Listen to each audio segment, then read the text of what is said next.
गणतन्त्र आएदेखि एउटा पनि सरकारी अस्पताल बनेको छैन। अस्पताल नबनाउने अनि संसदमा आएर खुर्लिएर हुँदैन। अस्पताल बनाऊ, त्यसपछि मात्र देशलाई विकास गर्न सकिन्छ। र अर्को कुरा सरकारलाई भन्न चाहन्छु, अराजकता अराजकता भन्नुभयो, मैले एउटा बिरालोले भन्ने गरेको थियो अरे, दुधको साँची म बिरालो आफै। अराजकताको प्रकाष्ठ सरकार आफै हो र सरकारले जसरी दुधको साँची बिरालो छ त्यस्तै गरेर सरकारले अराजकता आफै गरिरहेछ। सम्माननीय प्रधानमन्त्री जस्तो मान्छे सडकमा आन्दोलन गर्छु, मान्छे उतार्छु भनेर भाषण गर्नुहुन्छ, त्यो भएर सम्माननीय प्रधानमन्त्रीलाई यहाँबाट जवाफ दिनुपर्छ। यस्ता अराजक गतिविधि प्रधानमन्त्रीले गर्न पाइँदैन। आँखा अगाडि 5 वर्षीय बालिका काठमाडौँको केन्द्रमा भएको बाल अस्पतालमा उपचार गर्ने सुविधा हुँदाहुँदै उपचार नपाएर छटपटाएर मर्नु परेको घटना पढ्न सुन्न हामी बाध्य भएका छौँ। यो घटनालाई पनि सामसुम नपारियोस्। यसका बारेमा सत्य तथ्य के हो छानबिन भएर सदनलाई जानकारी गराइयोस्। सम्माननीय सभामुख महोदय मार्फत यो पनि माग राख्न चाहन्छु। खुकुरी श्यामबहादुरको हातमा कसैले पुर्याएको छ र अर्को कुरा के आग्रह गर्न चाहन्छु भने त्यो खुकुरीको लक्ष्य हाम्रो नेता महेन्द्र यादव मात्रै हो कि लक्ष्य त्योभन्दा अगाडि पनि छ। त्यसकारण त्यो खुकुरी थमाउने प्रवृत्ति को हो? यदि व्यक्ति हो भने व्यक्ति को हो? यदि त्यो खुकुरी श्यामबहादुरका हातमा दिने प्रवृत्ति हो भने त्यो प्रवृत्ति को हो? र यो प्रहार यहीँनिर रोकिन्छ कि अगाडि बढ्छ भन्ने पनि चिन्ताका साथ कमसेकम यो सदन, कमसेकम सङ्घीय लोकतान्त्रिक गणतन्त्रमा विश्वास गर्ने हामी सबै जसले यो संविधान बनायौँ, जसले यो देशमा शान्ति यात्रा गऱ्यौँ, शान्ति ल्यायौँ र यही व्यवस्थाका मार्फत यो देशमा दिगो शान्ति, विकास, समृद्धि र सुशासन दिने प्रतिबद्धताका साथ अगाडि बढेका छौँ। हामीले गम्भीर रूपले चिन्तित भएर सोच्न आवश्यक छ। म यति आग्रह गर्न चाहन्छु। तर गएको तथ्याङ्क हेर्दा 19 अरबको बिजुली किन्यौँ, 10 अरबको मात्र बेच्यौँ। अनि कसरी हामी आत्मनिर्भर भयौँ? त्यसैले साँचो अर्थमा आत्मनिर्भर हुन हामीलाई जलाशयमा आधारित योजना चाहिन्छ। त्यस्तो कुनै योजना चीनले बनाइदिन्छ भने हामीले त्यसको लागि पहल गर्नुपर्दछ।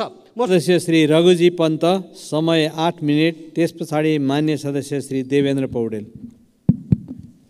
सभामुख महोदय, सबभन्दा पहिला म हिजो भएको दुःखद घटना नेपाली काङ्ग्रेसका सहमहामन्त्री महेन्द्र यादवमाथि भएको साङ्घातिक आक्रमणको त्यसको विरोध गर्न चाहन्छु, त्यसको भर्त्सना गर्न चाहन्छु र उहाँको शीघ्र स्वास्थ्य लाभको कामना गर्दछु।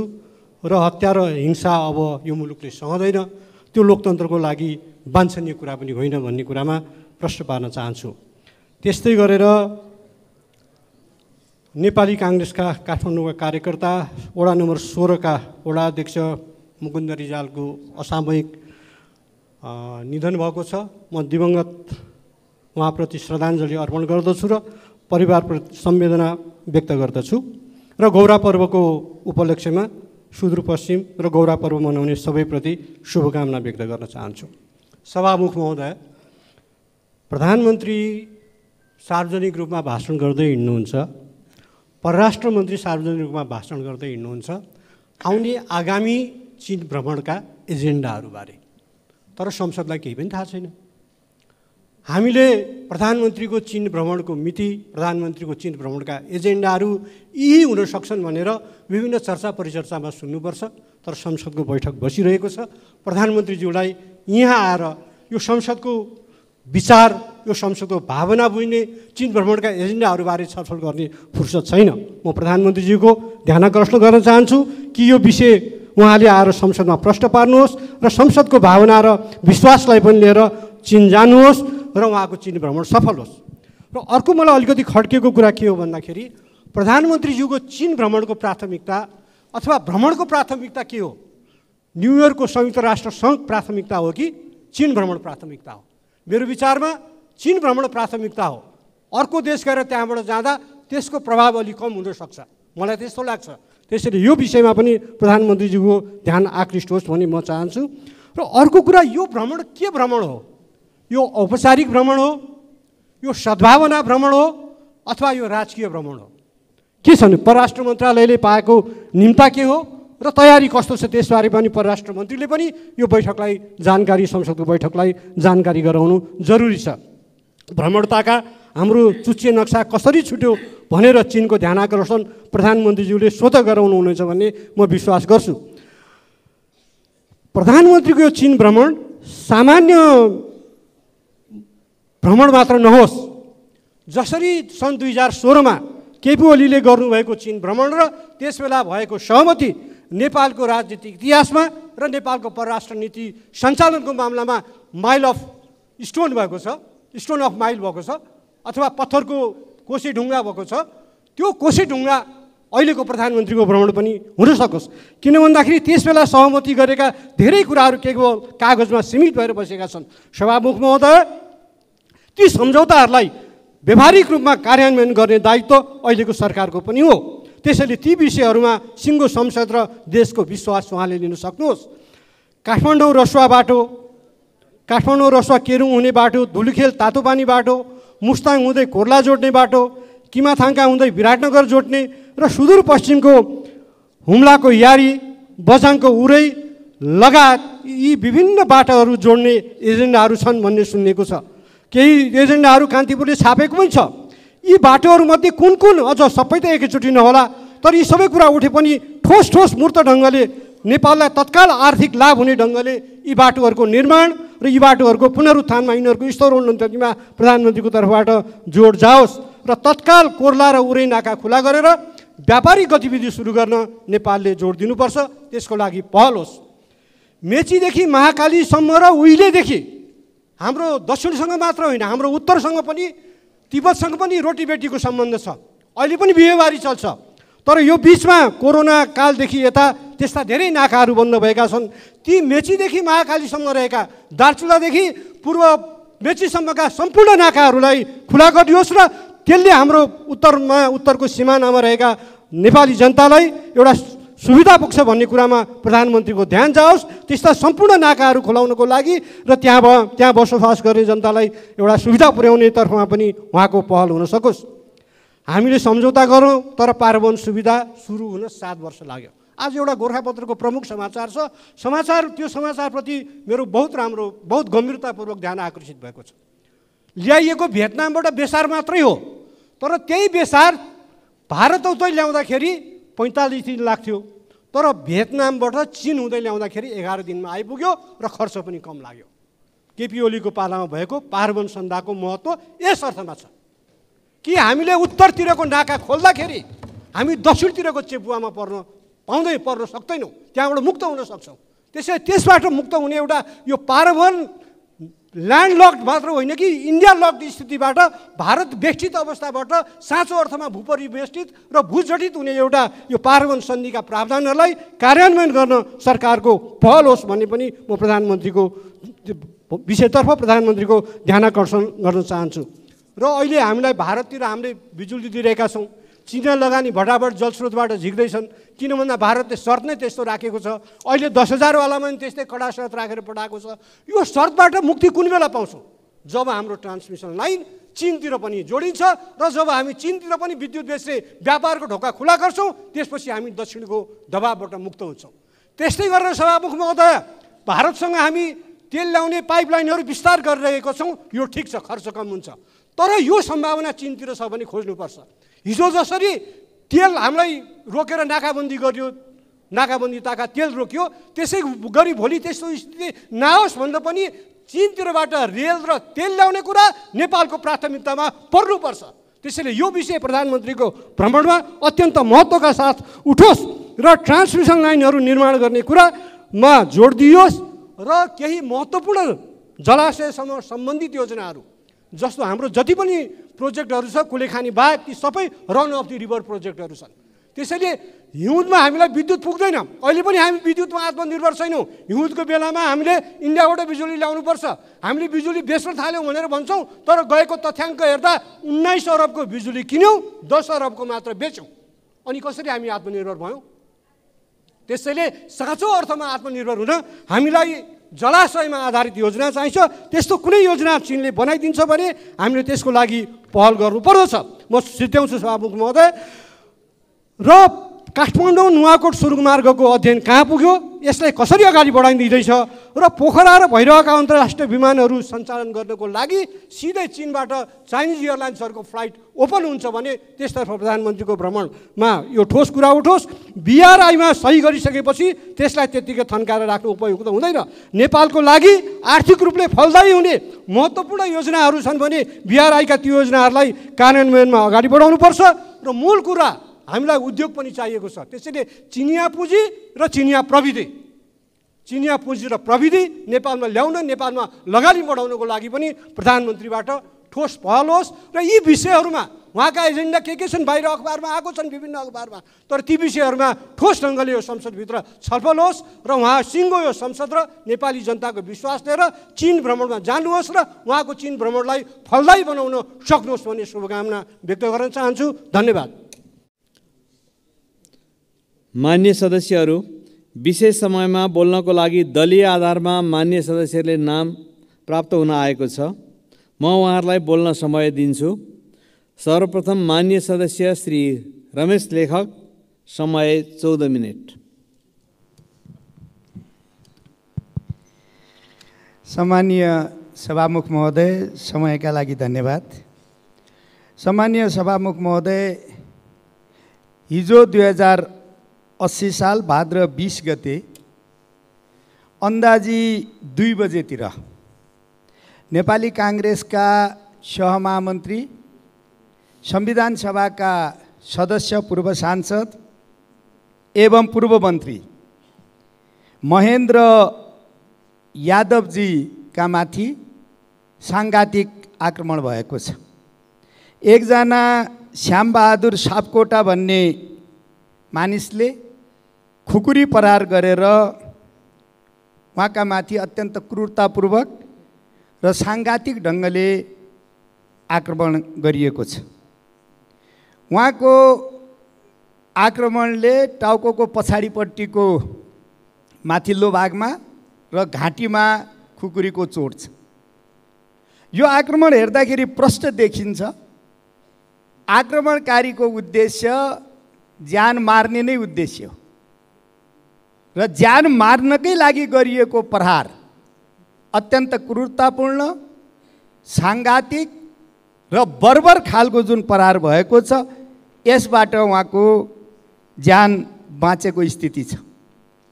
म सिङ्गो नेपाली काङ्ग्रेसका तर्फबाट, नेपाली काङ्ग्रेस सङ्घीय संसदीय दलका तर्फबाट यो आक्रमणको घटनाको घोर भत्सना गर्न चाहन्छु, घोर निन्दा गर्न चाहन्छु र नेपाल सरकारलाई यसमा पक्राउ परेका दोषी लगायत अरू पनि मानिसहरूको काहीँ कतै संलग्नता छ भने सत्य तथ्य छानबिन गरी कानुन बमोजिम कडाभन्दा कडा कारबाही गरियोस् भन्ने म नेपाली काङ्ग्रेस र संसदीय दलका तर्फबाट नेपाल सरकारसँग माग गर्न चाहन्छु। सम्मान्य सभामुख महोदय, यो घटना सामान्य छैन।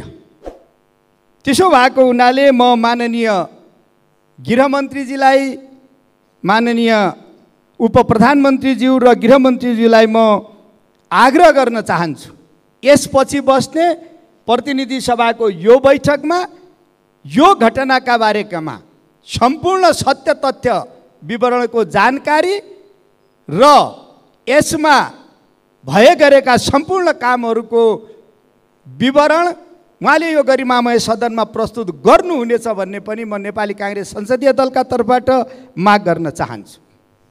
सम्मान्य सभामुख महोदय, अहिले हाम्रो पार्टीको सहमहामन्त्री महेन्द्र यादवजी ट्रमा सेन्टरमा उपचाररत हुनुहुन्छ। उहाँ स्वास्थ्य लाभ गरिरहनु भएको छ। म उहाँको शीघ्र स्वास्थ्य लाभको पनि कामना गर्न चाहन्छु। सभामुख महोदय, हामी सङ्घीय लोकतान्त्रिक गणतन्त्रात्मक व्यवस्थामा छौँ। हामीले यो व्यवस्थालाई बहुलवादमा आधारित बहुदलीय प्रतिस्पर्धा सहितको सङ्घीय लोकतान्त्रिक गणतन्त्र र संसदीय पद्धतिका रूपमा अवलम्बन गरेका छौँ, विकास गरेका छौँ र यसमा हामी काम गरिराखेका छौँ।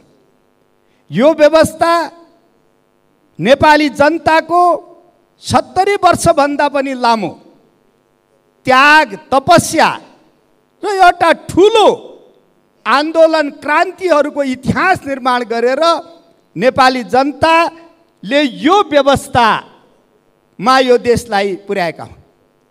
र म के आग्रह गर्न चाहन्छु भने आज पनि नेपाली जनता यो देशमा लोकतन्त्रको पक्षमा छन्, बहुलवाद सहितको बहुदलीय व्यवस्थाको पक्षमा छन्। आज पनि नेपाली जनता संघीयताको पक्षमा छन्, नेपाली जनता गणतन्त्रको पक्षमा छन्। म यो आग्रह गर्न चाहन्छु। जनताको चाहना के हो, जनताको आकांक्षा के हो, नेपाली जनताले कुन व्यवस्था अवलम्बन गर्न चाहेका छन् भन्ने विषयको मापन भनेको, त्यसको यन्त्र भनेको निर्वाचन हो। आजभन्दा 1 वर्ष पहिला स्थानीय तहको निर्वाचन भएको छ र स्थानीय तहको निर्वाचनमा केही अपवाद बाहेक अत्यधिक बहुसङ्ख्यामा सङ्घीय लोकतान्त्रिक गणतन्त्रात्मक पक्षधर पार्टीहरू र त्यो पक्षधर मानिसहरू जितेका छन्। त्यो नेपाली जनताको अभिमत हो। आज हामी सङ्घीय संसदमा उभिएका छौँ, प्रतिनिधि सभामा उभिएका छौँ। हामीले 9 महिना पहिला सङ्घीय संसदको प्रतिनिधि सभाको र प्रदेश सभाको निर्वाचन गरेका छौँ। आज म आग्रह गर्न चाहन्छु, नेपाली जनताको 9 महिना पहिला अभिव्यक्त भएको मत आज यो सम्मानित सदनमा 95% भन्दा बढी छ। त्यो मत भनेको सङ्घीय लोकतान्त्रिक गणतन्त्रको पक्षको मत। म यति कुरा यसकारण निवेदन गर्दैछु, यसकारण म आग्रह गर्दैछु कि आज यो देशमा कृत्रिम रूपले, कथाकथित रूपले एउटा भाष्य तयार गर्ने प्रयत्न भएको छ। त्यो भाष्य भनेको के हो भने नेपाली जनता सङ्घीय लोकतान्त्रिक गणतन्त्रात्मक व्यवस्थासँग सहमत छैन। यो व्यवस्था ल्याउनका लागि यो देशमा सबैभन्दा ठुला क्रान्ति र राजनीतिक अभियान सञ्चालन गर्ने Nepali Congress, Nepal communist party Emale, Nepal communist party माओवादी लगायत यो सदनमा भएका सङ्घीय लोकतान्त्रिक गणतन्त्रात्मक पक्षधर पार्टीहरू पुराना पार्टी खत्तम हुन्, खराब हुन्, के पनि होइनन् भन्ने एउटा कृत्रिम भाष्य तयार गर्ने प्रयत्न भइरहेको छ। म यो आग्रह गर्न चाहन्छु। यो भावना, यो भाष्य नेपाली जनताको भावना र भाष्य होइन। यो कृत्रिम रूपले यो व्यवस्थाका विरुद्ध आक्रमण गर्ने एउटा पूर्व तयारीका रूपमा नियोजित रूपले केही मानिसहरूले यो भाष्य तयार गर्दैछन्। म यो आग्रह गर्न चाहन्छु। म के निवेदन गर्न चाहन्छु भने यस्ता खालका भाष्य तयार गरेर हामी यो सङ्घीय लोकतान्त्रिक गणतन्त्रात्मक व्यवस्थाबाट विचलित हुने, भाग्ने कुनै कारण छैन, अवस्था छैन। किनभने यो नेपाली जनताले त्याग, तपस्या र बलिदानबाट ल्याएको व्यवस्था हो। लोकतन्त्रमा पनि केही कमी हुन सक्छन्, केही कमी कमजोरीहरू हुन सक्छन्, मानिस विशेषका गल्तीहरू हुन सक्छन्, तर लोकतन्त्र भनेको आजका दिनमा संसारको सबैभन्दा उत्कृष्ट व्यवस्था हो। नेपालले मात्रै होइन, विश्वले नै एउटा कुरा मानिराखेको अवस्था हो। लोकतन्त्र संसारको सबैभन्दा उत्कृष्ट व्यवस्था हो र संसारभरि सम्भावना भएका, विकल्प रहेका व्यवस्थामा सबैभन्दा राम्रो व्यवस्था हो भनेर स्थापित भएको तथ्य हो। त्यसकारण लोकतन्त्रमा यदि कमी कमजोरी छ, लोकतन्त्रमा केही खराबीहरू छन् भने पनि लोकतान्त्रिक व्यवस्थाले ती कमी कमजोरीलाई आफै ठिक गरेर लैजाने ल्याकत राख्दछ। म यो आग्रह गर्न चाहन्छु। त्यसकारण आफ्ना फरक मतहरू, आफ्ना धारणाहरू, आफ्ना विचारहरू शान्तिपूर्ण ढङ्गले राख्न सकिन्छ। अभिव्यक्तिको स्वतन्त्रता छ, लोकतन्त्र छ। बहुदलीय व्यवस्था मात्रै होइन, बहुलवाद छ। तर आफूसँग असहमत हुने मानिसहरूले राखेका कुराहरू, आफूसँग असहमत हुने विचारलाई निषेध गर्नका लागि खुकुरी कहिले पनि विकल्प हुन सक्दैन, हत्या, हिंसा र आतंक विकल्प हुन सक्दैन। म यो आग्रह गर्न चाहन्छु। त्यसो भएको हुनाले कहिले भौतिक रूपले खुकुरीको आक्रमण भइरहेको छ, कहिलेका मान्छेका जिब्रो खुकुरीका रूपमा यो व्यवस्थाका माथि आक्रमण भइरहेको छ। यी कृत्रिम रूपले बनाएका भाष्यहरू कृत्रिम रूपले यसरी चाहिँ त व्यवस्थालाई कमजोर गर्नका लागि उठेका खुकुरीहरूलाई हामीले राम्रोसँग चिन्नुपर्छ। म यति आग्रह गर्न चाहन्छु। नेपाली काङ्ग्रेसका नेताको कुरा मैले गरिसकेँ। खुकुरी प्रहार गरेर नेपाली काङ्ग्रेस सकिन्छ, खुकुरी प्रहार गरेर काङ्ग्रेस मर्छ भनेर यदि कसैलाई लागेको छ, त्यो भ्रममा कोही हुनुहुन्छ भने म आग्रह गर्न चाहन्छु त्यो भ्रम अहिलेदेखि निकालिदिए हुन्छ। म यति आग्रह गर्न चाहन्छु, खुकुरी प्रहार गरेर काङ्ग्रेस मर्दैन, सकिँदैन। म यो निवेदन गर्न चाहन्छु। काङ्ग्रेस लोकतन्त्रका पक्षमा अविचलित ढङ्गले उभिएको पर्वत हो। मानिसले खुकुरी प्रहार गरेर काङ्ग्रेस सकाउँछु भन्नु र टाउको जुदाएर टाउकोले हिर्काएर पर्वत खसाउँछु भन्नु एउटै हो। म यो आग्रह गर्न चाहन्छु। यो काङ्ग्रेस लोकतन्त्रका पक्षमा अविचलित रूपले उभिँदै रहँदा राणाहरूले आफ्ना टाउका जुदाएका छन्, टाउका फुटे, काङ्ग्रेसको पर्वत उभिराख्यो। पञ्चायतले टाउको जुदाएको छ, राजाले टाउको जुदाएको छ। म के आग्रह गर्न चाहन्छु भने संसारको इतिहासमा पहाडसँग जुझ्ने टाउकाहरू फुट्छन् तर पहाड फुटेको इतिहास छैन। म यति आग्रह गर्न चाहन्छु। त्यसो भएको हुनाले खुकुरी प्रहार गरेर काङ्ग्रेस, एमाले, माओवादी लगायतका सङ्घीय लोकतान्त्रिक गणतन्त्रात्मक पक्षधर राजनीतिक दलहरू पुराना हुन्, खराब छन्, यिनीहरूले यो मुलुकलाई निकास दिन सक्दैन भन्ने एउटा कृत्रिम भाष्य तयार गरेर लोकतन्त्र समाप्त गर्ने यदि कसैको चाहना छ भने त्यो दिवा स्वप्न हुनेछ। म यति पनि कुरा आग्रह गर्न चाहन्छु। त्यसो भएको हुनाले म एउटा कुरा निवेदन गर्छु।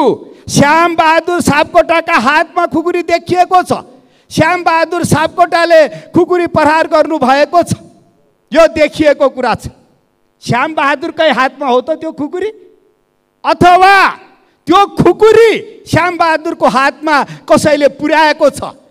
र अर्को कुरा के आग्रह गर्न चाहन्छु भने त्यो खुकुरीको लक्ष्य हाम्रो नेता महेन्द्र यादव मात्रै हो कि लक्ष्य त्योभन्दा अगाडि पनि छ?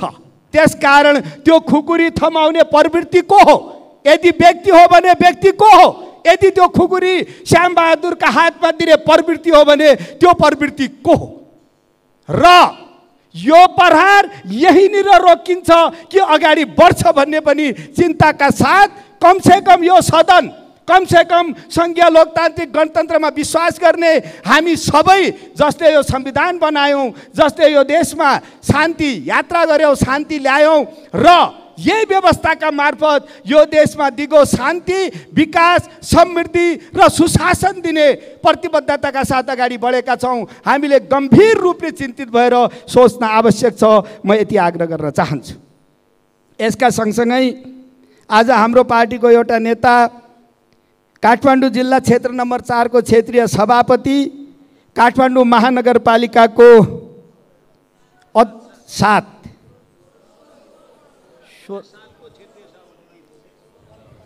म भन्दैछु, सम्मानीय सभामुख महोदय, हाम्रो पार्टीको नेता काठमाडौँ जिल्ला क्षेत्र नम्बर 7 को क्षेत्रीय सभापति, काठमाडौँ महानगरपालिका वडा नम्बर 16 को वडा अध्यक्ष, आदरणीय युवा नेता मुकुन्द रिजालजीको असामूहिक र अप्रत्याशित निधन भएको छ।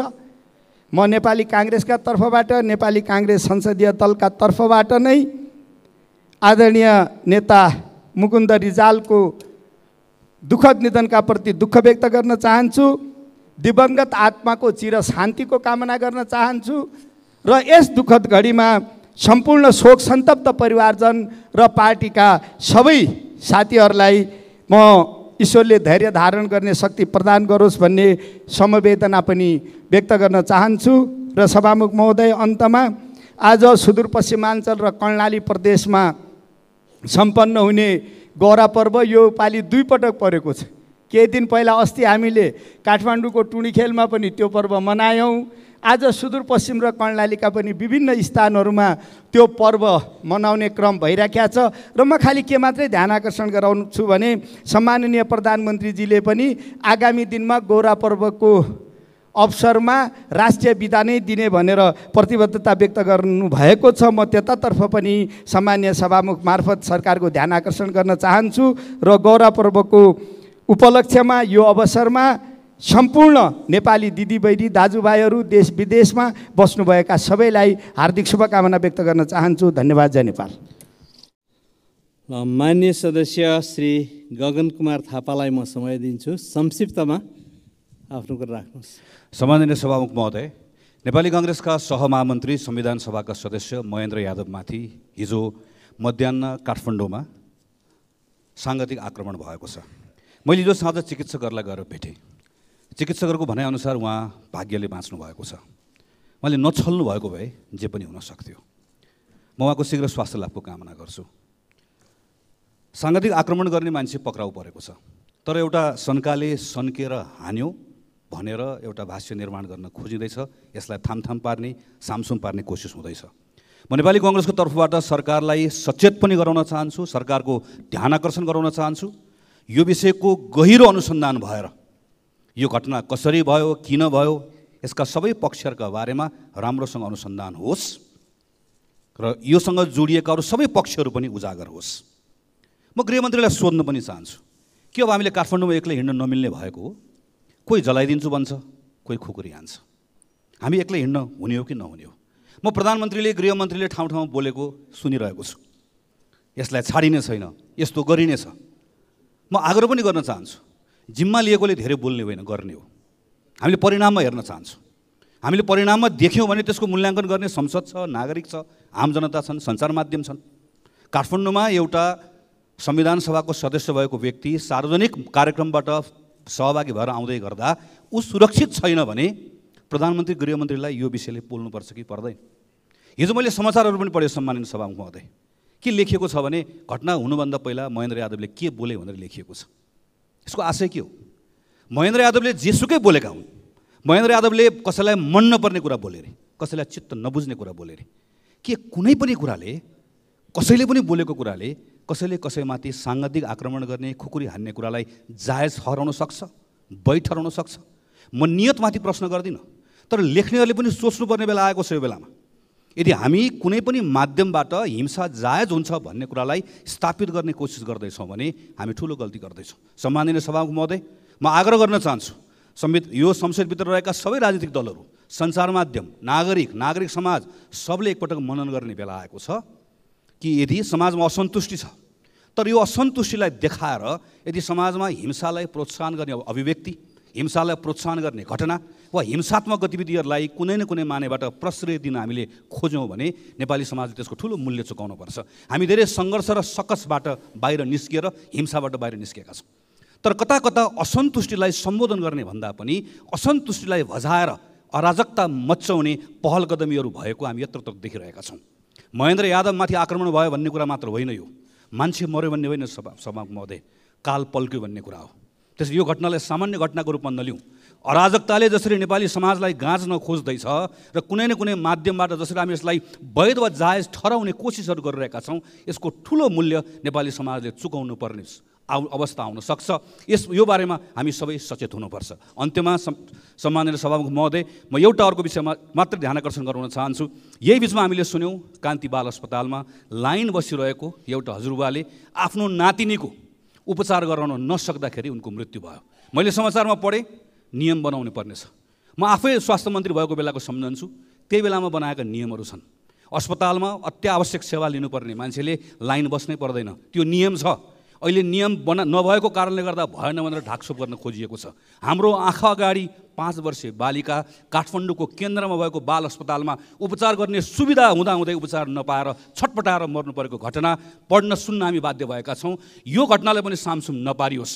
यसका बारेमा सत्य तथ्य के हो छानबिन भएर सदनलाई जानकारी गराइयोस्। सम्माननीय सभामुख महोदय मार्फत यो पनि माग राख्न चाहन्छु। धन्यवाद।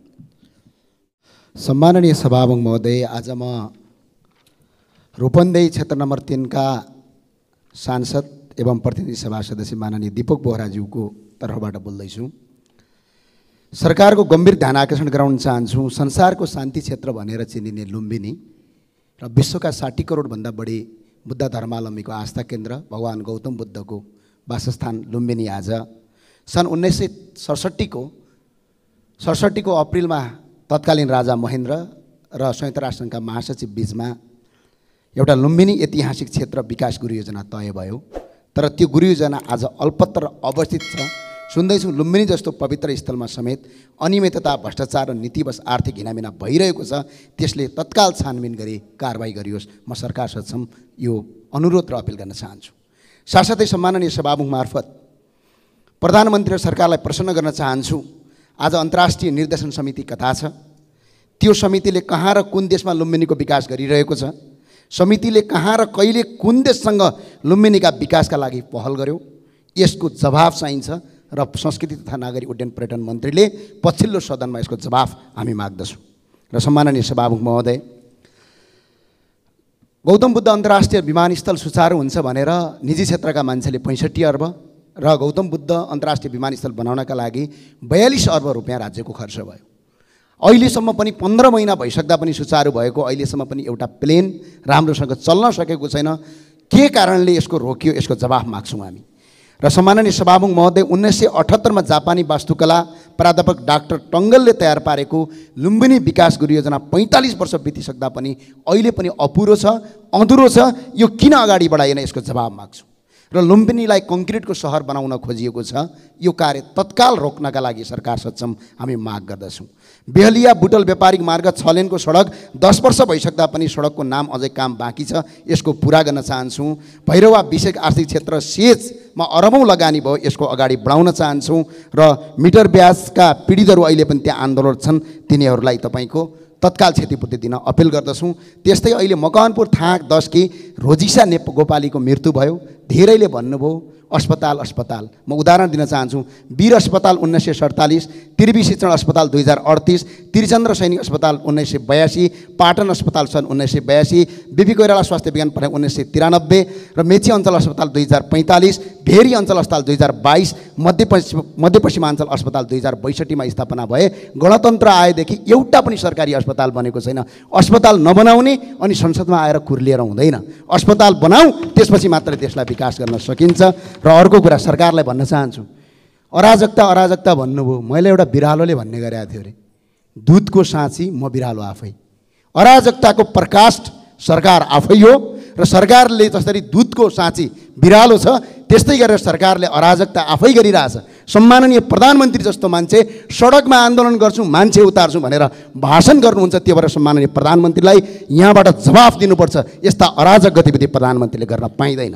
यति भन्दै बिदा हुन्छु। हस्, धन्यवाद। सम्माननीय सभामुख, मान्य सदस्यहरू, अब शून्य समयको कार्यक्रम प्रारम्भ हुन्छ।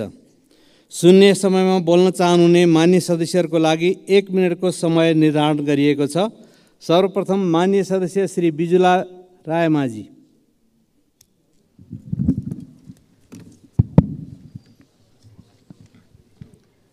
सम्माननीय सभामुख महोदय, हामी सदनमा नेपाली जनताका पीडाहरू सरकार र सम्बन्धित मन्त्रालयलाई ध्यानाकर्षण गराउने माध्यम बनाएका छौँ। यो सुनाउनका लागि र बोल्नका लागि मात्र होइन महोदय, कार्यान्वयन गर्नको लागि हो। नेपाली जनताले नेपालमा सबै वर्गले गुणस्तर जाँच गरेको खाद्यान्न, तरकारी, फलफुल, पानी खाने अवस्था छैन। आम जनताहरू 2-4 रुपियाँ सस्तोको नाममा विष पान गर्न बाध्य छन्। कृषकहरू रैथाने बिउ र प्राङ्गारिक मलमा भन्दा प्याकेजिङ बिउ र रासायनिक मलमा निर्भर हुन पुग्दा मानव स्वास्थ्यमा नकारात्मक असर पर्दै गएकोले सरकारले पानी, बधशाला, खाद्यान्न, औषधि लगायत जनस्वास्थ्यका हरेक क्षेत्रमा अनुगमन परीक्षणलाई देखावटी होइन प्रभावकारी रूपमा जान जोरदार माग गर्दछु। साथै शान्ति सुरक्षा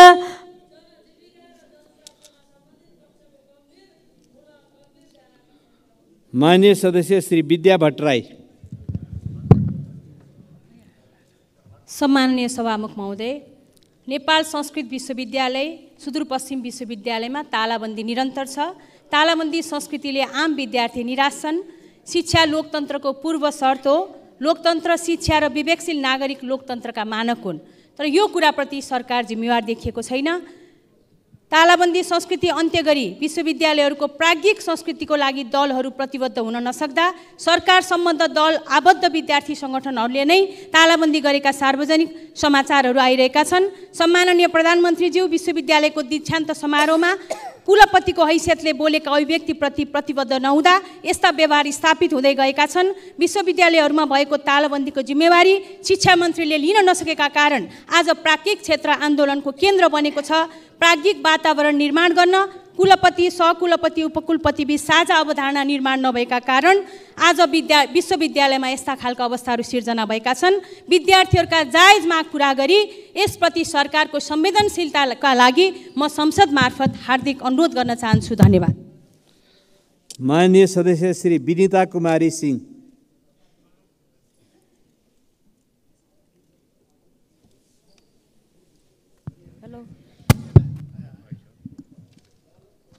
सामान्य सभामुख महोदय, एसिया कप खेलेर नेपाल फर्केका नेपाल क्रिकेट टिमको सम्पूर्ण खेलाडीहरूलाई हार्दिक बधाई तथा धन्यवाद दिन चाहन्छु। तर दुर्भाग्य हाम्रो देशमा एउटा पनि स्तरीय खेल मैदान छैन। त्यसैले 7वटै प्रदेशमा अन्तर्राष्ट्रिय स्तर खेल मैदान निर्माण तथा खेलाडीहरूको लागि सेवा सुविधा सहितको ठोस नीति बनाउनको लागि सभामुख मार्फत सरकारलाई ध्यान आकर्षण गराउन चाहन्छु।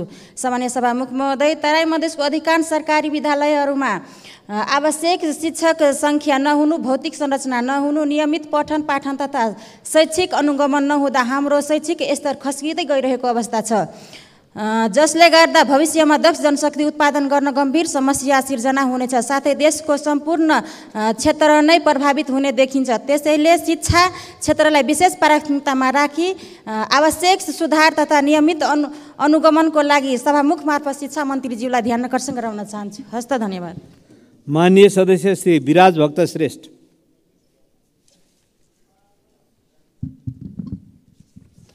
सम्मान्य सभामुख महोदय, सर्वप्रथम म काठमाडौँ महानगरपालिका 16 नम्बर वडाका वडा अध्यक्ष मुकुन्द दाईको निधनप्रति श्रद्धाञ्जली व्यक्त गर्दछु। सभामुख महोदय, भर्खरै हाम्रो छिमेकी राष्ट्र चीनले नयाँ नक्सा जारी गरेको छ, सार्वजनिक भएको छ। उक्त नक्सामा हाम्रो संसदले एकमत भएर जारी गरेको नेपालको चुच्चे नक्साको भूभागहरू भारतमा देखिन आएकोमा हामी सार्वभौम नेपालीको मन साह्रै दुखेको छ। अझ अन्तर्राष्ट्रिय समुदायलाई पत्राचार नगरेकोले हामी हाम्रो परराष्ट्र नीतिमा कसरी चुक्दैछौँ भन्ने कुरा स्पष्ट देखिएको छ। म सम्मानित सदन मार्फत परराष्ट्र मन्त्रालयलाई यो विषयलाई प्राथमिकतामा राखेर कूटनीतिक नोट मार्फत छिमेकी राष्ट्रलाई नेपाली भूभाग नेपालको नक्सामा राख्न पहल गर्न ध्यान आकर्षण गराउन चाहन्छु। साथै प्रधानमन्त्रीको संयुक्त राष्ट्र सङ्घ र चीन भ्रमणमा नेपाली भूभागबारे कूटनीतिक पहल होस्। नेपाली माटोको रक्षा गर्न खुट्टा नकामोस्। प्रधानमन्त्रीज्यू, तपाईँलाई 3 करोड नेपालीको साथ र आशीर्वाद छ। नेपालको जय होस्। माननीय सदस्य श्री श्याम कुमार घिमिरे।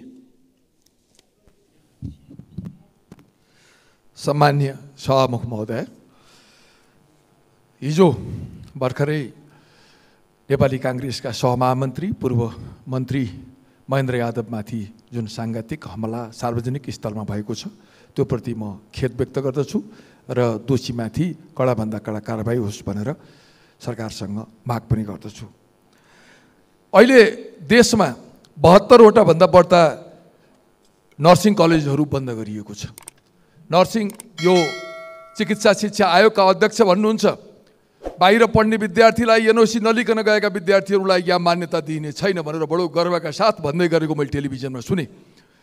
यो नेपालका नर्सिङ कलेजहरू बन्द गरेर छिमेकी मुलुकहरूका नर्सिङ कलेजमा विद्यार्थीहरू पठाउन बाध्य गर्ने यो मान्छे को हो? यो कसको स्वार्थमा यो काम भइराखेको छ? यस कुराको खोजी निन्दा अब संसदले गर्ने कि नगर्ने सभामुख मार्फत म सरकारको ध्यान आकर्षण गर्न चाहन्छु।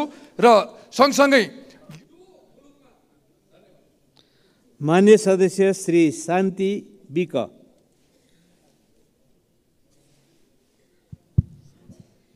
सभामुख महोदय, नेपाली काङ्ग्रेस सहमहामन्त्री पूर्व संविधान सभा सदस्य महेन्द्र यादवमाथि भएको आक्रमणप्रति भर्त्सना गर्दै दोषी उपर कारबाहीको माग गर्छु।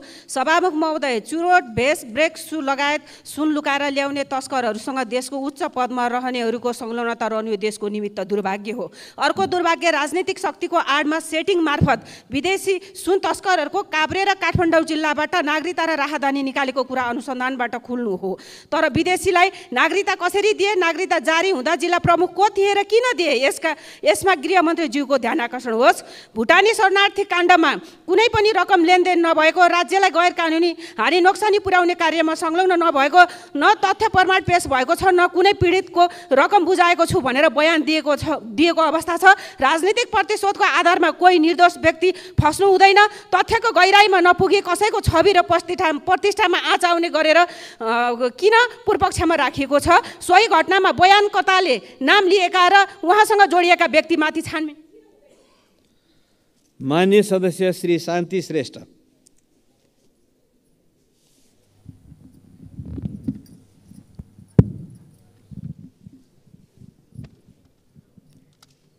सम्माननीय सभामुख महोदय, काठमाडौँको गोकर्णेश्वर नगरपालिका भित्र रहेका वडा नम्बर 4, 6, 7, 8मा गोकर्णेश्वर जङ्गलको पर्खाल जीर्ण अवस्थामा रहन पुगेको छ। उक्त पर्खाल 2014 सालमा निर्माण गरिएको थियो। केही समय उठाउँदा पर्खाल भत्किएर जाली लगाइएको छ। उक्त वर्षाको समयमा जङ्गलबाट भेल बाढी हिलो आई मानिसहरूको घर घरमा पस्नाले जनजीवन प्रभावित भएको छ। उक्त पर्खाल भत्किएको ठाउँमा सावधान भनेर लेखिएको बोर्ड टाँसिएको छ। सभामुख महोदय, जनता कति दिन सावधान भनेर बाटो हिँड्नबाट डर तरासले बस्ने, नागरिकको ढुक्क भएर हिँड्न पाउने अधिकार पनि वञ्चित होला जस्तो भइसकेको छ। त्यसैले गर्दा तत्काल माननीय सदस्य श्री शिव नेपाली। सम्माननीय सभामुख महोदय, क्रिकेटले देशलाई न्याय गर्यो, राज्यले खेलाडीमाथि अन्याय गरिरह्यो। आश्वासन होइन, पूर्वाधार विकास गरेर सहयोग गरौँ खेल र खेलाडीलाई। खेल जित्यो भारतले, संसारको मन जित्यो नेपालले। खेल्नलाई मैदान छैन, उपयुक्त सेवा सुविधा छैन, राम्रो टिमसँग अभ्यास छैन, राज्यबाट हौसला छैन, भविष्यको आधार छैन, छ त केवल निराशा, हतोत्साहित मानसिकता। निराशाको बिचमा आत्मबल र राष्ट्रको गरिमा बढाइरहेका छन्। बामे सरिरहँदा यसपालिको एसिया कप जे जस्तो भए पनि अर्को पटक जबरजस्त उपस्थित हुने गरी क्रिकेटको जग हल्लाउने गरी यसका लागि आधार तयार गर्न हामी सबै लागौँ। अन्धो बहिरो सरकारको आँखा र कान खुल्ने गरी एकजुट बनौँ। नेपाली खेल जगत क्रिकेटको विकासको लागि महाअभियान थालौँ। नेताहरूले, मन्त्रीज्यूहरूले, प्रधानमन्त्रीज्यू स्वयंले सामाजिक सञ्जालमा शुभकामना दिँदैमा खेल जितिँदैन। खेल जित्न आधार पूर्वाधार बनाइदिन जरुरी छ। तब मात्र नतिजाको अपेक्षा गर्ने दाबीमा हाम्रो नैतिकता हुन्छ। बनाउँदै गरेको मूलपानी र चितवनको क्रिकेट स्टेडियम यथाशीघ्र बनाउन र खेलाडीको तलब भत्ता वृद्धि गर्न सम्बन्धित निकायको ध्यान आकर्षण गराउन चाहन्छु। माननीय सदस्य श्री शिशिर खनाल। सम्माननीय सभामुख महोदय, सर्वप्रथम त आज बिहान काठमाडौँ वडा नम्बर 16 का वडा अध्यक्ष मुकुन्द रिजालको देहान्त भएको छ। उहाँप्रति श्रद्धाञ्जली व्यक्त गर्न चाहन्छु। सम्माननीय सभामुख महोदय, यस प्रतिनिधि सभाले 2077 जेठमा पारित गरेको नेपालको नक्साको बारे छिमेकी मुलुक लगायत अन्य ठाउँहरूमा जानकारी गराएको कोही नगराएको भन्ने कुरा थाहा छैन भनेर परराष्ट्र मन्त्रीले भन्नुभएको छ। 2077 जेठदेखि यो देशको नेतृत्व नेपालका ठुला प्रमुख दलहरूले गर्नुभएको छ। परराष्ट्र मन्त्रालयको नेतृत्व पनि ठुला दलहरूले गर्नुभएको छ। तर यो सदनले पारित गरेको नक्सा छिमेकी मुलुक लगायत संयुक्त राष्ट्र सङ्घलाई जानकारी गराएको हो कि होइन पनि थाहा छैन भन्नुभयो। हामीलाई यो सदनलाई जानकारी चाहियो। नेपालको भूगोल र संवेदनशील भू राजनीति कुनै नेता र पार्टीको राजनीति गर्ने खेल नबनोस्। यस सम्बन्धी तथ्यपरक सूचना यो सदनलाई जानकारी दिन हुन सभामुख मार्फत रुलिङको अपेक्षा गर्दछु। धन्यवाद। माननीय सदस्य श्री सन्तोष परियार। सम्मानित सभामुख महोदय, त्रिभुवन विश्वविद्यालय अन्तर्गतका अध्ययन संस्थानहरूमाथि भएका व्यथितिहरूको समाचार बाहिर निरन्तर आइरहेका छन्। शिक्षामाथि हाम्रो राजनीतिले गरेको व्यथितिले त्रिभुवन विश्वविद्यालय त सखा भयो नै, त्यो सँगसँगै हाम्रो स्कुलको शिक्षा पनि अहिले लगभग एक खालको कामै गर्न नसक्ने अवस्थामा परेको छ। आज भर्खर कान्तिपुर दैनिकमा त्रिभुवन विश्वविद्यालय इन्जिनियरिङ अध्ययन संस्थानमा भएको व्यथितिको समाचार बाहिर आएको छ। सम्माननीय सभामुख महोदय, सरकारको पदमा बसेर त्रिभुवन विश्वविद्यालयमा बसेर शिक्षा फैलाउनुको सट्टा बाहिर निजी क्षेत्रमा कलेज सञ्चालन गर्ने अनि अनुगमन पनि आफै जाने, अन्य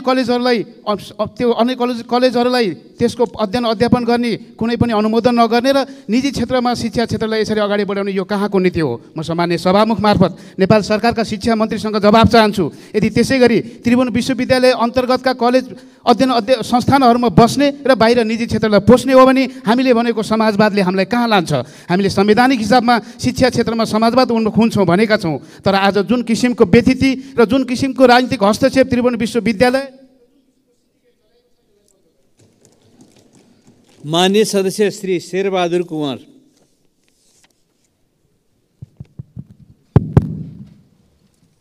सम्माननीय सभामुख महोदय, केही दिनदेखि सुदूरपश्चिममा डेङ्गु सङ्क्रमितहरूको सङ्ख्या दिनादिन बढिरहेको छ। अहिले 680 जना सङ्क्रमित छन् भने हप्तामा 2 जनाको मृत्यु भइरहेको छ। यसबाट त्यहाँ भयावह स्थिति पैदा भएको जानकारी गराउन चाहन्छु। दुर्गम जिल्लामा स्वास्थ्य कर्मीको सङ्ख्या दरबन्दी अनुसार पदपूर्ति गरिएको छैन, जसको कारण जनताहरू स्वास्थ्य सेवाबाट वञ्चित भएका छन्। सुदूरपश्चिमको अवस्था हेर्ने हो भने 5औं तहदेखि 11औं तहसम्मको जम्मा दरबन्दी 303 रहेकोमा पदपूर्ति जम्मा 167 जनाको मात्र छ, जसमा 9 तहदेखि 11 तहको दरबन्दी 78 रहेकोमा पदपूर्ति जम्मा 8 जनाको छ। करार र छात्रवृत्तिका चिकित्सकले अस्पताल धानिरहेका छन्। यो तथ्याङ्कलाई हेर्ने हो भने स्वास्थ्य क्षेत्र कति भयावह छ भन्ने प्रश्न देखिन्छ। त्यसैले जनताको स्वास्थ्यप्रति सरकार संवेदनशील बनोस्, सम्बन्धित निकायको ध्यान आकर्षण गर्न चाहन्छु। धन्यवाद। माननीय सदस्य श्री सन्तोष चालिसे।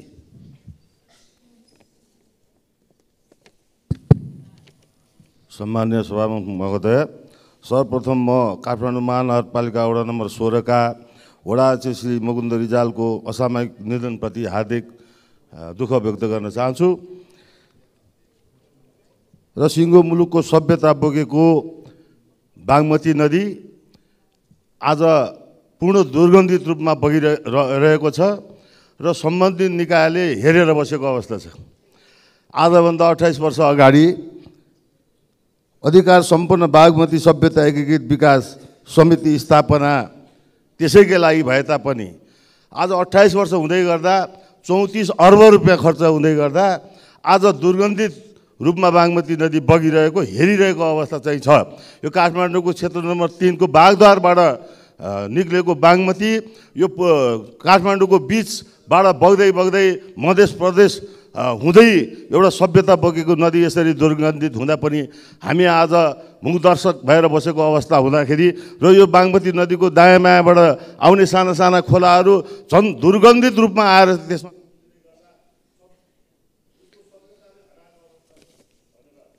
माननीय सदस्य श्री सरस्वती बजीमय।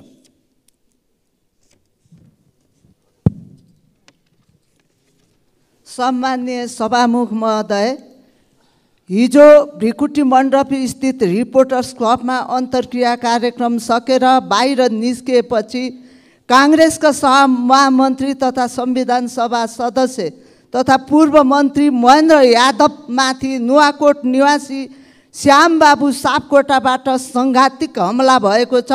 दिन दहादै रिपोर्टर्स क्लब अगाडि पछाडिबाट खुकुरी प्रहार गरी हमला हुँदा कार्यक्रम सञ्चालकहरूले त्यहाँको सुरक्षा व्यवस्था कस्तो गरेको थियो त? दिन दहाडै यस्तो स्थानमा खुकुरी प्रहार हुन्छ भने जनताले के सुरक्षा महसुस गर्ने? शान्ति सुरक्षा हामीले के महसुस गर्ने? काठमाडौँ जस्तो ठाउँमा यस्तो घटना घट्छ भने देशको कुना काप्चामा बस्ने नागरिक सधैँ त्रासमा बस्नुपर्ने अवस्था रहनुपर्ने हो। त्यसको खेद प्रकट गर्दछु र छानबिन गरी कारबाहीको कडाभन्दा कडाईको कारबाहीको लागि माग गर्दछु। माननीय सदस्य श्री सरिता भुसाल।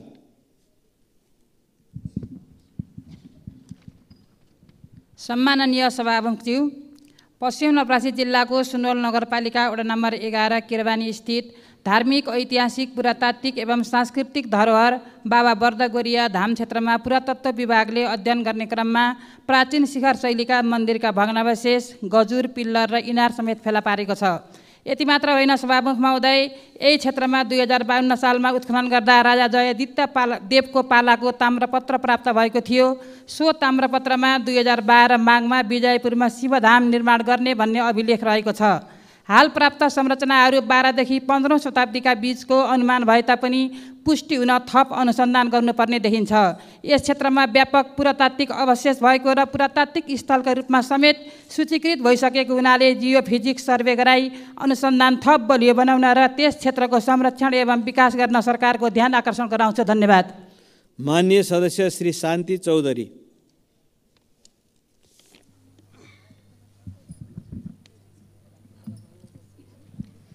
सम्माननीय सभामुख महोदय, देशको प्रमुख खाद्यान्न बालीको रूपमा रहेको धान बालीमा देशैभरि नयाँ रोग देखा परेको छन्। देशको प्रमुख खाद्यान्न भण्डार बर्दिया राजापुर क्षेत्रका किसान धान बालीमा देखिएको यी रोगका कारण किसान चिन्तित छन्। दडुवा प्रकोपले बाली लड्ने, कुहिने लगायत किसान विकराल समस्या देखा परेका छन्। बाली बिमा कार्यक्रम लागू हुन सकेको छैन। सरकारलाई स्मरण रहोस्, हाम्रो उत्पादन हामीलाई पुग्ने अवस्था छैन। भारतले चामल निर्यात बन्द गरेको छ। किसानहरू औसत लागत महँगोमा उत्पादन गरेर कम मूल्यमा बेच्न बाध्य छन्। एकातिर यस्तो विकराल अवस्थामा पनि सरकारले किसान समस्या सुनिरहेको छैन। यदि सरकार किसानका समस्या सुन्न सक्दैन भने किसान पलायन हुने खतरा बढ्नेछ। अहिले बर्दिया लगायत देशभरि नै धान पसाउने बेला बालीमा देखिएको प्रकोप अन्य समस्यालाई अत्यन्तै। माननीय सदस्य श्री सीता कुमारी राणा।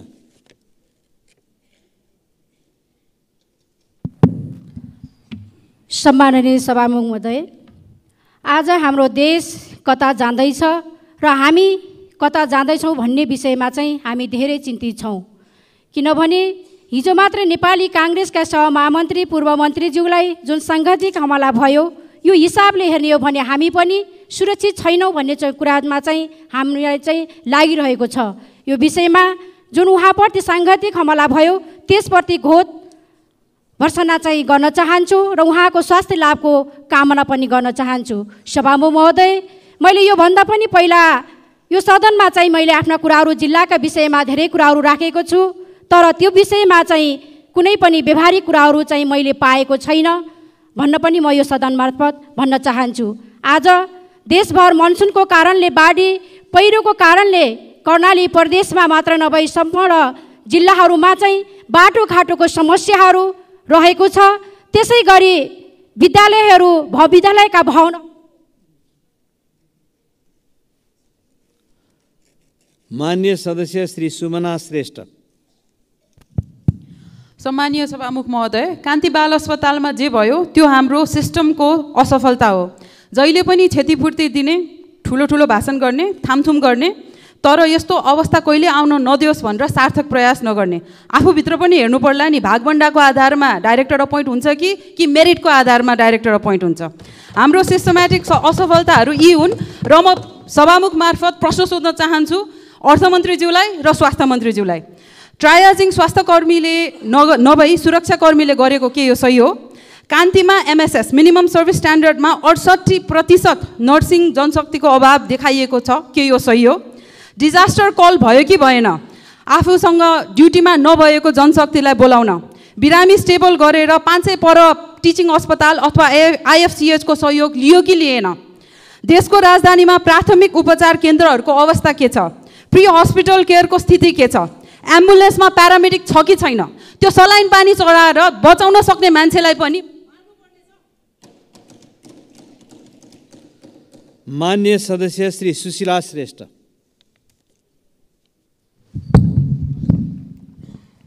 सभामुख महोदय, राष्ट्रिय तथ्याङ्क कार्यालयले सार्वजनिक गरेको 2078 को जनसङ्ख्या, धर्म, भाषा, जाति सम्बन्धी प्रतिवेदनप्रति असहमति जनाउँदै आदिवासी जनजाति खस समुदाय आन्दोलित छन्। लगभग 16% जनसङ्ख्या भएको खस समुदायले धर्मको महलमा मस्ट, जातिको महलमा खस, भाषाको महलमा खस भरिएको भए तापनि रिपोर्टमा शून्य कसरी आयो? त्यस्तै राई समुदायले जातिको महलमा राई लेखेर पठाए पनि प्रतिवेदन आउँदा चाम्लिङ, कुलुङ, बाइङ आदि आउनुमा राज्यकै नियतमा खोट त छैन भन्ने शङ्का पैदा भएको छ। यो संविधानको मौलिक हक अन्तर्गत धारा 32 विरुद्ध तथ्याङ्कको नाममा मिथ्याङ्क आएकोले उक्त गम्भीर त्रुटि सच्याएर सत्य तथ्य सार्वजनिक गरियोस् भनी सभामुख मार्फत राष्ट्रिय तथ्याङ्क कार्यालयलाई अनुरोध गर्दछु। धन्यवाद। माननीय सदस्य श्री सूर्यकुमारी श्रेष्ठ। सम्माननीय सभामुख महोदय, दैलेख जिल्लामा यो जङ्गली जनावर बँदेलको आतङ्क एकदमै बढिरहेको छ। किसानहरूले खेतबारीमा लगाएको मकै लगायत अन्य अन्नबाली बँदेलले बारीमै सम्पूर्ण सखाप गरी नष्ट पारिदिएकोले दैलेख जिल्लाको दुल्लु नगरपालिका, महाबु गाउँपालिका, भैरगी गाउँपालिका लगायत दैलेख जिल्लाका विभिन्न स्थानमा रहने किसानहरू ठुलो हैरानी र मर्कामा रहेका छन्। यो विषयमा कृषि समितिको बैठकमा सभापतिज्यूलाई समेत अवगत गराइसकेको छ। सरकारले जुन जुन किसानहरूको सम्पूर्ण मकै बाली नष्ट भएको छ तथ्य सङ्कलन गरी उचित क्षतिपूर्ति सहित बदल नियन्त्रणको लागि प्रमुख ध्यान जाओस् भन्ने कुरा राख्न चाहन्छु। माननीय सदस्य श्री सूर्यप्रसाद ढकाल।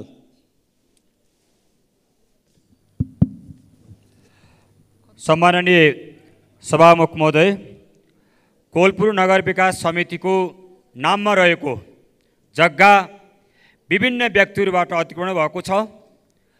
उक्त अतिक्रमण भएको जमिनलाई हटाउनको निम्ति र उक्त ठाउँमा खेलकुद विश्वविद्यालय स्थापना गर्नको निम्ति म सभामुख मार्फत नेपाल सरकारको ध्यानाकर्षण गराउन चाहन्छु। नेपालीहरूका पर्वहरू आइरहेका छन्। महँगीले उपभोक्ताहरूको ढाड सकेको छ। महँगीलाई प्रभावकारी रूपले नियन्त्रण गर्नको निम्ति म सभामुख मार्फत नेपाल सरकारसँग जोरदार माग गर्न चाहन्छु। हस्, धन्यवाद। माननीय सदस्य श्री सूर्यबहादुर थापा। सम्मान्य सभामुख महोदय, डेङ्गु सङ्क्रमणमा परि ललितपुरमा ज्यान गुमाउने झिमरुक एक सौता मारेकी 17 वर्षीय विद्यार्थी शान्ता विश्वकर्माप्रति श्रद्धाञ्जली अर्पण गर्छु र उनको परिवारप्रति संवेदना व्यक्त गर्न चाहन्छु। केही समय अघि प्युठान नगरपालिका 10 मरणठाना बुढदेवी बजारमा भुसबाङ र चुन्दरी खोलाले पुर्याएको क्षति गम्भीर छ। छेपाने, पातियाल्ना लगायतका क्षेत्रको सडक निर्माणलाई सुरक्षित र व्यवस्थित नगर्ने हो भने खरिबोट बजारसम्मै जोखिम बढ्नेछ। त्यहाँ एकजना 17 वर्षीय विद्यार्थीले ज्यान गुमाउनु परेको छ। विज्ञहरूको टिम पठाई बस्ती सुरक्षित गर्न म सरकारको ध्यानाकर्षण गर्न चाहन्छु। गौमुखीको नारीकोट, खुङ र रजवारामा हावाहुरीले, नौबहिनीको सेउलीबाङ र खारखोलामा अविरल वर्षाले र मल्लरानी 5 र स्वर्गद्वारी 2 मा आगजनी डढेलो पीडितहरूले पनि देशमा सरकार भएको अनुभूति गर्न पाएका छैनन्। म जनताको आहत स्थितिमा राहत र क्षतिपूर्ति पुर्याउन सरकारसँग जोरदार माग गर्दछु। धन्यवाद। माननीय सदस्य श्री सोनु मुर्मू। सम्मानीय सभामुख महोदय, मोरङ जिल्लाको क्षेत्र नम्बर 5 जहदा गाउँपालिका वार्ड नम्बर 2 मोहनपुरको सन्ताल बस्तीका बासिन्दाहरू आफ्नै गाउँपालिकाबाट अपेक्षा परेका छन्। साथै यो गाउँमा साना साना बालबालिकाहरू विद्यालय जानबाट वञ्चित छन्।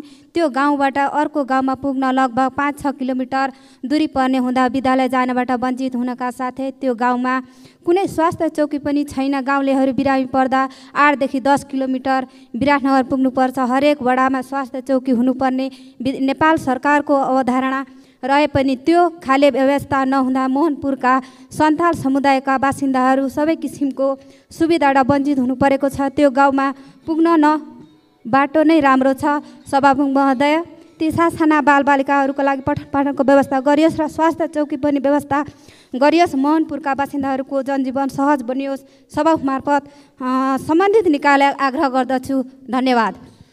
माननीय सदस्य श्री सङ्गीता मण्डल धानुक। सम्माननीय सभामुख महोदय, नेपाल तरुण दलका पूर्व अध्यक्ष एवं आदरणीय नेता महेन्द्र यादवज्यूलाई साङ्घातिक आक्रमण गरी ज्यान मार्ने उद्देश्यले खुकुरी प्रहार भएको छ। यस्तो निन्दनीय घटना गर्ने व्यक्ति वा समूहलाई तुरन्त कारबाही गर्नको लागि नेपाल सरकारसँग जोडदार माग गर्दछु। साथै आदरणीय सहमन्त्रीलाई शीघ्र स्वास्थ्य लाभको कामना गर्दछु।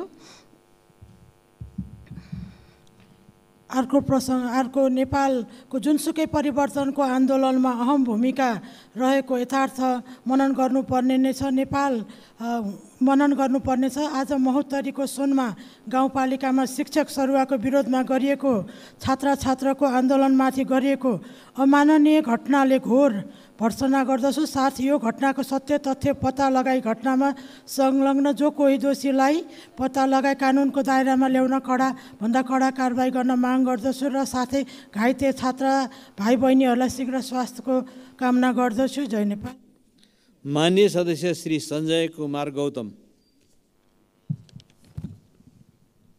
सम्माननीय सभामुख महोदय, नेपाली काङ्ग्रेसका सहमहामन्त्री महेन्द्र यादवजीलाई हिजो जुन साङ्घातिक आक्रमण भयो त्यसको घोर भर्त्सना गर्छु र तत्काल नेपाल सरकारले यसमा गम्भीरतापूर्वक ध्यान दियोस्। मुलुकमा धेरै ठुलो अराजकता फैलिएको छ, जसलाई जे बोले पनि हुने, जसले जे गरे पनि हुने। सभामुख महोदय, यो राम्रो भएन।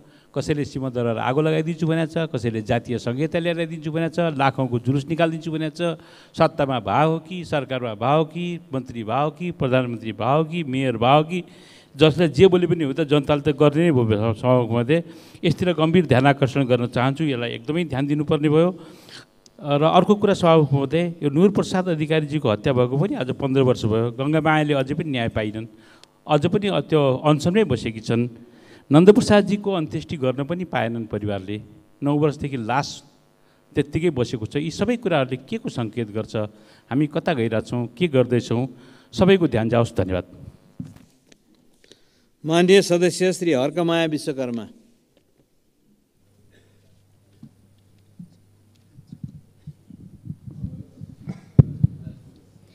सम्माननीय सभामुख महोदय, हाम्रो देश नेपाल बहुजाति, बहुभाषिक, बहुधार्मिक र बहुसंस्कृतिले भरिएको, अनेकतामा एकताको मालामा गाँसिएको देश भनेर विश्व सामु हाम्रो आफ्नो नेपाली पहिचान चिनाइसकेको सर्वविदितै छ।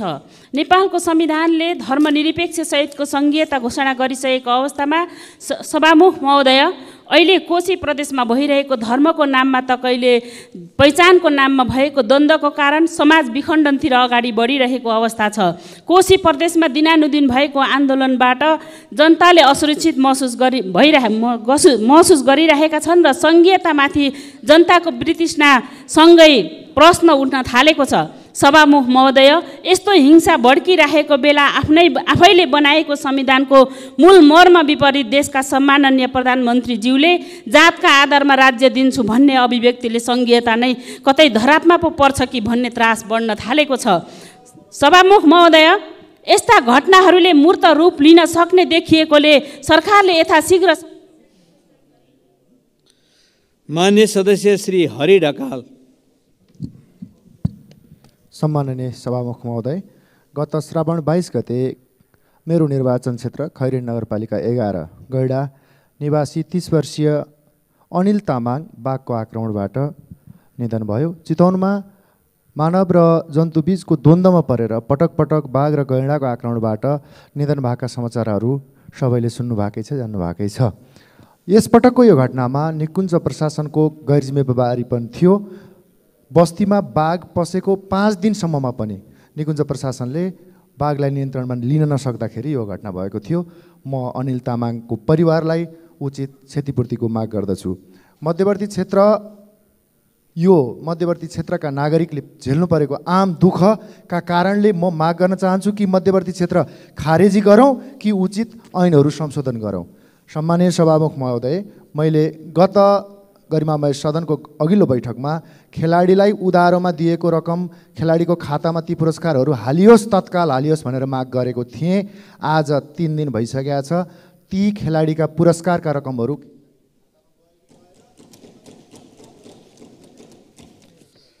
माननीय सदस्य श्री हितबहादुर तामाङ। सम्माननीय सभामुख महोदय, हिजो भदौ 20 गतेबाट नेपाल चाइना व्यापार तथा पारवहन सम्झौता कार्यान्वयन भएको छ। भारतको कोलकाता बन्दरगाहमा मात्रै निर्भर हुनुपर्ने नेपालले अब चाइनाको तियानजिन सामुद्रिक बन्दरगाह मार्फत पनि तेस्रो मुलुकमा आयात निर्यात गर्न पाउने भएको छ। त्यस अर्थमा म चाइना सरकारलाई विशेष धन्यवाद दिन चाहन्छु र नेपाल सरकारलाई बधाई दिन चाहन्छु। हामी सबैलाई बधाई दिन चाहन्छु। अब निकट भविष्यमै प्रधानमन्त्रीज्यूको नेतृत्वमा चाइनाको भ्रमण हुँदैछ। त्यस क्रममा रसुवागढी, तातोपानी र यो किमाथाङका ओलाङजुङ गोला लगायतका नाकाहरूको सम्बन्धमा पनि थप व्यवस्थित गर्न, चालु गर्न सरकारको तर्फबाट विशेष पहल र ध्यानाकर्षण गराउनु। मान्य सदस्य श्री हितराज पाण्डे। सम्मान्य सभामुखज्यू, सबभन्दा पहिले हिजो रिपोर्टर्स क्लबमा भएको मान्य महेन्द्र यादव माथिको साङ्घातिक आक्रमणको घोर भर्त्सना गर्दछु र अपराधीलाई कारबाहीको माग गर्दछु। सम्मान्य सभामुखज्यू, सम्मान्य प्रधानमन्त्रीज्यू निकट भविष्यमा नै चीन भ्रमणमा जाँदै हुनुभएको विषयवस्तु आएको छ। यतिखेर गोर्खाको चुम्नुब्री गाउँपालिकाबाट चीनतर्फको नाका खोल्ने विषयवस्तुमा सरकारको ध्यान जाओस्। खास गरेर साम्दोमा यो नाका खोल्नको लागि म आग्रह गर्दछु। त्यसै गरी मुस्ताङको कोराला नाका खोल्ने बारे सरकारले योभन्दा पहिले पनि कुरा गरेको थियो, तर अहिलेसम्म पनि त्यसबारे ठोस केही पहल भएको छैन। यो नाका खोल्नको लागि ठोस पहल होस्, माग गर्दछु। धन्यवाद। माननीय सदस्य श्री हेमराज राई। सभामुख महोदय, विवादित मिलेनियम च्यालेन्ज कर्पोरेसनको नेपाल परियोजना कार्यान्वयन गएको छ। यो परियोजना नेपालको संसदले पारित गरिरहँदा यस सम्बन्धी 12 बुँदे व्याख्या पनि पारित गरेको थियो। त्यो व्याख्याको हैसियत र मान्यता कुन रूप अवस्थामा राखेर सरकारले यो कार्यान्वयन लग्यो भन्ने जान्न आज सचेत नेपालीहरू उत्सुक छन्। तर कार्यान्वयन गएको हप्ता दिन बितिसक्दा पनि नेपाल सरकारले यो संसदलाई यसबारेमा कुनै जानकारी गराएको छैन र सत्तापक्ष मौन बसेको छ।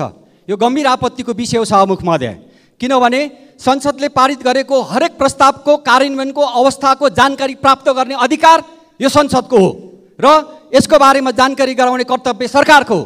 त्यसैले अविलम्ब सरकारले यसबारेमा सदनलाई जानकारी गराओस् भन्ने माग गर्दछु र सभामुख महोदयबाट पनि यसको बारेमा रुलिङ होस् भन्ने माग गर्दछु। धन्यवाद। माननीय सदस्य श्री हृदयराम थाने। सम्माननीय सभामुख महोदय, कर्णाली प्रदेशको राजधानी वीरेन्द्रनगरमा खानेपानीको ठुलो समस्या छ। समस्या समाधान गर्न अब 73-74देखि काम सुरु भए तापनि हालसम्म पुरा हुन सकेको छैन। त्यसैले खानेपानी मन्त्रालय विभाग वीरेन्द्रनगर नगरपालिकाको समन्वयमा छिटोभन्दा छिटो भेरीको पानी लिफ्ट गर्नका लागि टेन्डर गरियोस् भन्ने माग राख्दछु। त्यस्तै 2045 सालदेखि सञ्चालित 33 केबीए कोलपुर सुर्खेत विद्युत प्रसारण हालसम्म पनि अपग्रेड हुन सकेको छैन। प्रसारण लाइन अपग्रेड नभएकै कारण कर्णाली प्रदेशका सुर्खेत, दैलेख, जाजरकोट, सल्यान र रुकुम पश्चिमका नागरिकले कम भोल्टेजका कारण हैरानी भोग्दै आएका छन्। 2077मा सुरु भएको 133 केबीए प्रसारण लाइन हालसम्म पनि सम्पन्न हुन नसकेकोमा छिटोभन्दा छिटो सम्पन्न गर्नका लागि सम्बन्धित मन्त्रालय विद्युत प्राधिकरण 132 केबीए परियोजनाले ध्यान दियोस् भन्ने माग राख्दछु। धन्यवाद। माननीय सदस्य श्री ज्ञानु बस्नेत सुवेदी। सम्माननीय सभामुख महोदय, भाद्र 16 गतेदेखि हाम्रो पार्टीले सञ्चालन गरेको जनतासँग माओवादी विशेष रूपान्तरण अभियानमा उपत्यका र विशेष गरी कीर्तिपुर क्षेत्रका आदिवासी जनताका दशकौँदेखि जमिनसँग जोडिएको समस्या समाधान नभएको व्यापक जनगुनासो पाइयो। खास गरी सोबासी र बेनिसा समस्याबाट हजारौँ घरहरू प्रभावित छन्। उनीहरूले जमिन परापूर्वकालदेखि हकभोग गरिरहेका छन्, तर राज्यले त्यसको वैज्ञानिक नापजाँच गरी लालपूर्जा दिन सकिरहेको छैन। विद्यमान ऐनले यसको समुचित समाधान दिन सक्दैन। तसर्थ सामान्य सभामुख महोदय, सोबासी र बेनिसासँग जोडिएका जनताका समस्या समाधान गर्न अधिकार सम्पन्न आयोग बनाई अविलम्ब यो समस्या समाधान गर्न नेपाल सरकारलाई सम्माननीय सभामुख महोदय मार्फत अनुरोध गर्दछु। धन्यवाद। मान्य सदस्य श्री ज्ञानेन्द्र बहादुर कार्की। सम्मान्य सभामुख महोदय, सुनसरी जिल्लाको 12 क्षेत्र नगरपालिका वडा नम्बर 6 र 9 को श्रीलङ्का टापुमा सप्तकोशी कटानबाट सयौं घरहरू प्रभावित भएका छन्। त्यहाँको जनताको जीवन कष्टकर बन्दै गएको छ। त्यति मात्र होइन, त्यही नगरपालिकाको कोशीबारी, पुल्के गौडा, जब्दी, सिसौली, ठाकुरबारी, राजाबास पनि कोशी कटानको उच्च जोखिममा छन् र त्यहाँका जनताले पनि अकल्पनीय तनाव र त्रासमा जीवन व्यतीत गरिरहेका छन्। तसर्थ त्यस क्षेत्रको कोशी कटानका नियन्त्रणका निमित्त दिगो र भरपर्दो व्यवस्थापन गर्न म सम्माननीय सभामुख मार्फत सरकारको ध्यान आकर्षण गर्न चाहन्छु। यस्तै गरेर नेपाली काङ्ग्रेसका सहमहामन्त्री महेन्द्र यादवमाथि जुन साङ्घातिक हमला भएको छ, त्यो अपराधीलाई